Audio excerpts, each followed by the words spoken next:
এই দোস্ত আজি জাগিত গৈছিলোঁ আৰু মানে কি ছোৱালীজনী কালি পেলাই স্কুল হৈ মানে পিকনিকত যাব তাইৰ কাৰণেও চুৱেটাৰ এটা কিনিলোঁ আৰু আমাৰ পাপাই মানে কি ৰৈ পিন্ধালে যে আমাৰ জুবিন দা পিন্ধিছিলে কাণত মৰা বেণ্ডপাত সেইপাত কিনি আনিছে। বলক ভিডিঅ'টো আৰম্ভ কৰোঁ। সেইটো আমাৰ পাপা, সেইটো পাপা মায়েকে বহি আছে দেই খং কৰি। পাপা কি কিনিলা তুমি? বেন দে দেখুৱাই দিয়া বা। নাই নাই নাই নাই সেনেকৈ নহয়, পিন্ধি পেলাই এনেকৈ কৰি দিয়া যে।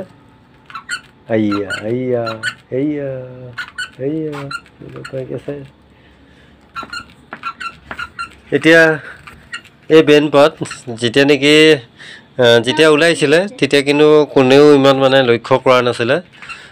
তাৰপিছত যেতিয়া নেকি ৰৈ পিন্ধালে চিনেমাখনত আমাৰ মৰমৰ হিয়া আমঠু জুবিন গাৰ্গে যেতিয়া পিন্ধি দেখুৱাইছিলে তেতিয়াৰ পৰাই মানে একদম বহুতে কিনিবৰ কাৰণে একদম মানে বহুতে কিনিছে আৰু তেতিয়াৰ পৰাই মানে বিখ্যাত হৈছে এই বেণ্ডপাত।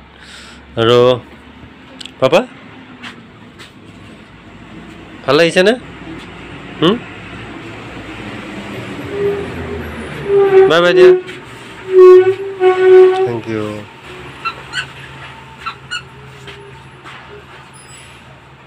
দে চাহ অকণমান বনোৱা।